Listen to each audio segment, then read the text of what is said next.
Hi, welcome to the channel where we will provide an alternative view to the common narrative. Today I'm going to talk about how we perceive the world, how we gather information, how we process that type of information, and then how we try to make sense of everything. Now, I'm not sure if you will experience the same type of method or the way that we perceive this information. So I can only talk about how I perceive it and how I process it. And if you want to be honest with yourself and you can do some soul searching, you can decide whether it is true and also applicable to yourself or whether it's not. The point here is that it is common, well, it's not common knowledge, but scientists have stated that the human brain processes information in terms of images. We don't talk about, say, the words itself. We sort of listen to the words. We assign some meaning to it, whether it is the true what is said or what is our perceived understanding of the word. And then we form a picture, an image, and that image then is stored in our brain. If we look at anything else, it's always, even mathematics, we learn the tools how to process it, but at the end of the day, it is an image that is basically stored in our brain. Well, that's what they tell us to do. So, and that is what I unfortunately also believe.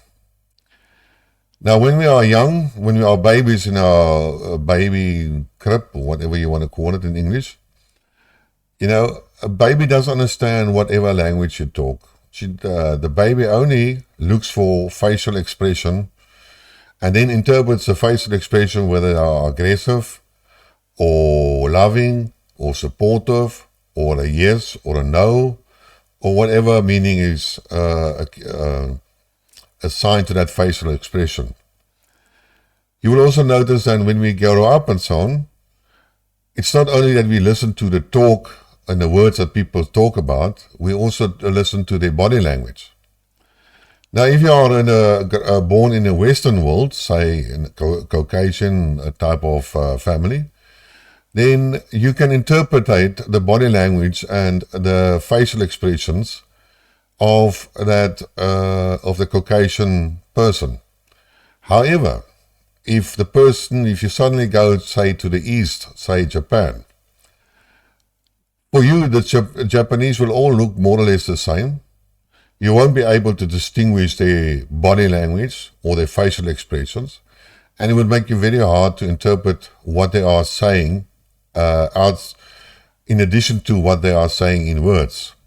And that is the reason, the reason is that you have never been conditioned to recognize those body language traits. And the same, you can go to Africa, and even if Africa people go to Europe, they will experience the same thing, and the same with Asian people. It's just if you change from culture or a race, then you have that problem. So the core principle here is that basically you are storing and interpreting any information in images. Now, when I was young, I was reading a lot. We're talking about, say, grade 6 and 7. I read a lot of books, storybooks, fictional books. And when I realized when you read these books, you translate the words of the writer, where he describes any scene or any type of atmosphere or scenery or event, that you create your own image of that place in your head. And basically, if you concentrate hard, you start to live in that fantasy world that was created by the book. And that's usually why people enjoy reading books. And that's usually why the writers make such a big effort in describing the environment in which their characters are operating in. And then once you transgress from reading, you go to television. And if you watch television, you see a lot of shows, and again, it's images, and you are distancing yourself from reality and trying to focus yourself into that story or film or series on the TV, and becomes a fantasy type of scenario. And then even if you go onto the internet on your computer, the same happening. Whatever is shown on the screen is basically a created fantasy world. If you imagine, say you talk to somebody on WhatsApp or any other type of communication system, then you imagine that person sitting there on the other side. Now, there's a rule or a law usually that says you cannot talk on your cell phone while driving. And there's a reason for that, and that is because it becomes dangerous.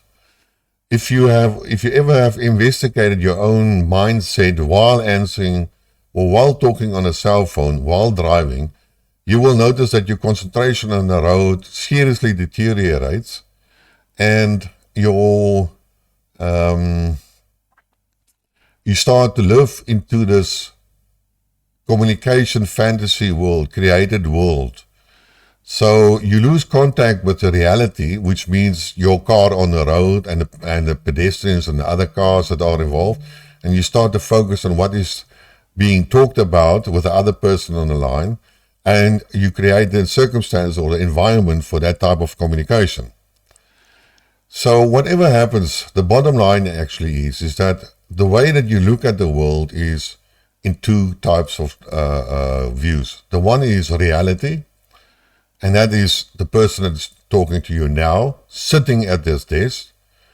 And in the fantasy world is you viewing me, sitting at this desk, at this location, and you're looking at me and in terms of a fantasy world that you create on that side of the screen, or computer screen, if you want to call it like that. Now, because we have been taught from a very early age, while we had access to television and games, so even games has a contribution, like say you have a racing car and you drive along. You don't get the totally feel of the environment because you are limited by your view and your sensory input. And when you make a crash, you'll survive, no scratches, no injuries, no nothing, and you get into a new car and you drive on. And that is how it works, and because it's a fantasy world that has been created. Now, we have talked many times in my previous videos about the war in Ukraine, the politics that goes with it. You know, when people start to tell me, but it is Biden that decided like that, or it is Zelensky that decided that. Oh, the most famous one is now Putin that has executed Prigozhin and stuff like that. It's all a fantasy world. People look at it as from a point of view that is on a screen. It's in a newspaper. It's the same principle. It's not from a perspective of reality. This is the reality is that there is Putin, and there are how many, 500 or more in the cabinet. There are so many advisors in his office. There are military people that are far more right and far more radical. And some of their friends have been killed, or some of them believe that Putin was too lenient to Prigozhin. And probably they activated the anti-air defense systems and shot down the aircraft. Prigozhin, he was killed. But usually the narrative goes again, because we are living in a fantasy world, that Putin has done it, which is not right. You're forgetting all the other people that are around him. The same we can go with Biden. Biden is a senile old man who has a dementia type of onslaught of dementia or so on. In order to lead a country, you need your full positive marbles. That means you have to know about everything that goes on. You have to see the global picture in order to make any decisions. Now, Biden is not in a state of doing that. So therefore he has advisors. But now, who's the advisors? You have Anthony Blinken and what's this other idiots going on? But they are all weak people. They are not properly leaders. Then you have Newland, who is much more radical. She is much more forceful. So as anything happens, she will be a big force behind all decisions that are being made. So there are other groupers that have much more influence, and they make the final decisions. And if they have the skills of convincing their story, then Biden will decide on that because he trusts them. And that is how decisions are being made. You have to look at the bigger picture. I mean, there are 340 million people in America. There are 460 million people in Europe. There's, I believe, 120 million or more Russians. I mean, those are all individual people. They are all in different parts of the government and in the power structure. And they all have different influence. The best way in order to evaluate any information is bring it back to reality. And what is the reality? Well, look at your wife. Look at your partner. Look at your friend, with which you are having a barbecue. Look outside the window. You either, if you look out the window and you are in a house, you will see your neighbor. And if you live in a flat, you will see the other person in that flat. And if you look at and you live against a hill, you can look down at the valley, and you see all these houses. You go to the supermarket and you see all those people walking around there. And then you ask yourself these questions. You know, would my friend do this? Imagine you sit with your friend and imagine your friend is Putin or Biden, doesn't matter. It's, you know, the person is not relevant, it's more the concept. And he talks to you. Imagine Biden sits across your table and he's talking to you, and he's eating with you. And he's talking in the same manner as your friend is talking. Then suddenly Biden is not somewhere on the screen. He is now in your house, in your reality. And then you will notice that my famous saying is when you ever doubt yourself and so on, and you are ever, then I always tell myself, but just remember, the Queen of England also farts. She also sits in a toilet and says, pump, you know, because she's a human being, just like me and you. And that is reality. And that is how you distinguish between reality and fantasy. The news is not reality. The news is fantasy, and you have to draw that information out and put it into a reality type of scenario. And this is the same way you should actually look at the war, say, in Ukraine. You don't look at the map, and there are lots of people that have maps of daily skirmishes and how the Russians, Ukrainian forces are moving. But put yourself in the trenches. Go hear about how a bullet flies by past your head. It says zing. And how frightened that is. And if you know, there was one movie, there was, when 2014 started, the Donbass produced a video. I think it was in Russian, but I think the translation is a handheld high or something like that. And it was showing the resistance of the Donbass people. And this one beautiful song was going on. It's very emotional type of song. But what I remember after that of that video was that tank. When it fired around, as if, you know, it's like a shock wave that comes through. That I will never forget. And the same happens actually in reality. I mean, I told you many times I was in the army, and if you fire a mortar, a mortar is a single thing with a tube. Now, if you're standing upright and you put that thing inside there, and it comes out of the round, you feel as if your ears want to burst. But if you put your head below the tube opening, then it's all right, you can handle it. And that's the same thing. I mean, we fired RPG 7s. Those things have an incredible noise. That is the reality. This war, whatever you want to see, is not as a Call of Duty. It's not a CSGO. It is real. You see blood spatter. People are injured. Friends are lost. Now you can also look at, say, oh yeah, there was the T20 now in India. Yeah, no, that's what they call it. But in any case, there's 20 countries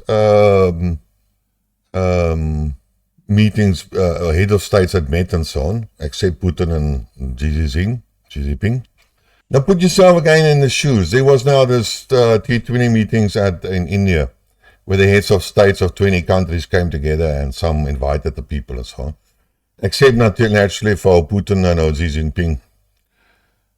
Now say there were 1,000 people there, or 500 people. These are all high-powered people. They are all government. And you are there. You are one of the guards or security personnel or one of the reporters.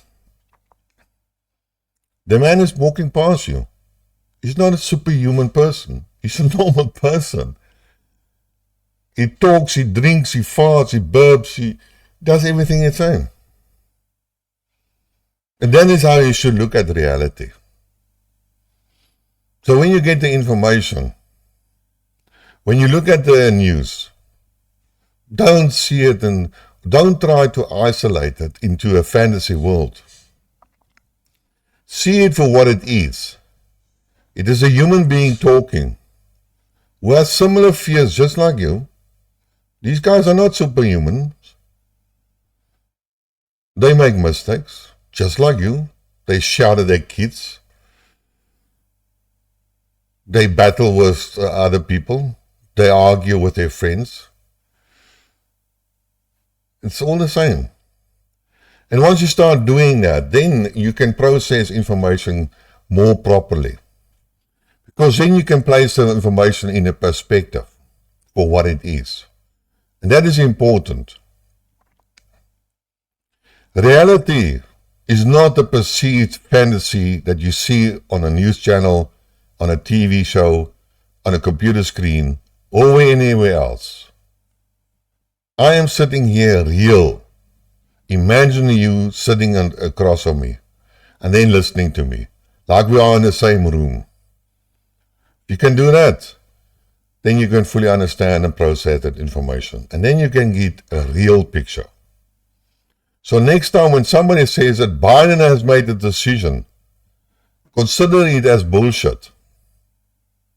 He didn't do that information. He didn't make that decision. A lot of people down the ranks did the research, made a conclusion, decided this is the way forward. As it went through up to the ranks, it was modified by each personal input as it goes up the line. And then somebody made a decision, the final decision, and presented it to Biden. And Biden, because he's senile, said yes. And if he didn't do it, then he said no. And that is how it works. So this is in my part of the video, of my story. I hope I made some inroads in your way of thinking. And, well, until next time then. Cheers.